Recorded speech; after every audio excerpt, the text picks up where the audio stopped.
Bonjour les atypiques. Alors aujourd'hui, on va développer un petit peu ce principe de êtes-vous lièvre ou tortue. Alors, qu'est-ce que ça veut dire? Ça veut dire que en fait, quand on a un profil au potentiel, je vous parlerai un peu de la distinction et de l'évolution de ce profil. Il y a deux grandes tendances qui se dessinent. Alors, il y a la tendance du profil laminaire. Le profil laminaire, ce sont les personnes qui ont été testées et qui ont plutôt un profil homogène, c'est-à-dire que lorsqu'on passe le test de QI, le WISC, tous les items sont à peu près cohérents et au même niveau. Donc souvent, ce profil laminaire, pourquoi je les appelle les tortues? Parce qu'en fait, ils savent où ils y vont à leur rythme, qui est plutôt un rythme rapide, hein, contrairement à la tortue, mais ils vont là où ils doivent aller et ils y vont directement. Ce sont des personnes qui ont compris ce que l'on attendait d'elles et qui utilisent leurs compétences et leurs capacités à s'adapter de la bonne façon. Voilà. Ce sont la plupart du temps des gens en réussite et qui vont être bien dans leur vie et qui vont être bien équilibrés, qui vont avoir tendance à jouir des bons côtés de la vie et utiliser de manière efficace et rationnelle leurs compétences.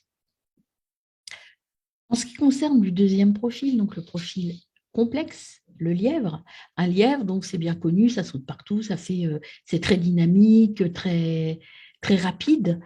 En fait, le profil complexe a un QI qui est hétérogène, c'est-à-dire qu'il y a des failles dans le chiffrage de son quotient intellectuel et ce qui le rend un peu instable au niveau du profil.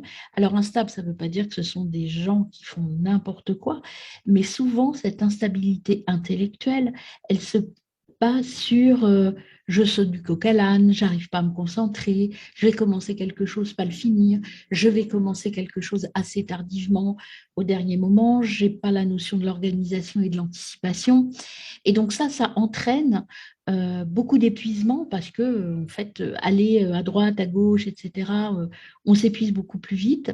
Et puis surtout, on n'arrive pas toujours à donner le meilleur de soi-même.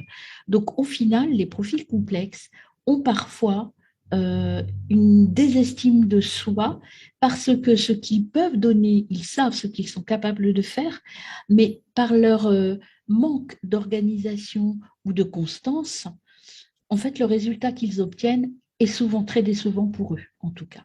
Et quand on est déçu de soi, en fait, eh bien, on perd un peu confiance en soi et de plus en plus, eh bien, on baisse les bras et on se dit, pour en arriver à ce résultat-là, c'est pas la peine que je fasse des efforts, de toute façon.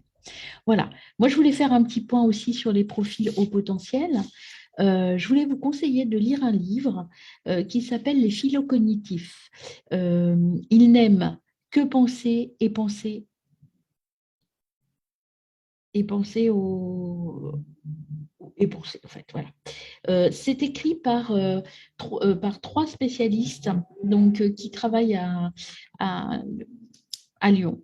En fait, c'est Fanny Nussbaum qui est psychologue, Olivier Revol qui est pédopsychiatre et Dominique Sapé-Marinier qui est également dans l'équipe et qui ont une expertise certaine sur les profils phylocognitifs comme ils les appellent maintenant. Alors pourquoi ce nom a changé? Justement, dans leur livre, vous pourrez le découvrir.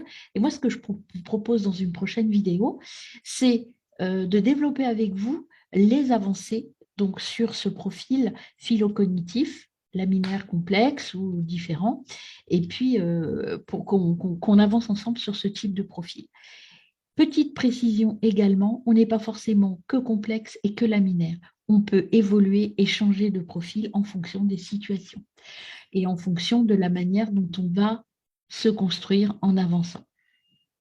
Voilà, mais j'espère que cette vidéo vous a appris des petites choses. Si vous avez des questions, n'hésitez pas à me contacter par message privé ou par le biais de mon site, prendre rendez-vous avec moi pour qu'on développe et qu'on explique. Le premier rendez-vous est gratuit, donc n'hésitez pas à prendre contact avec moi. À très vite pour parler des phylocognitifs. Au revoir.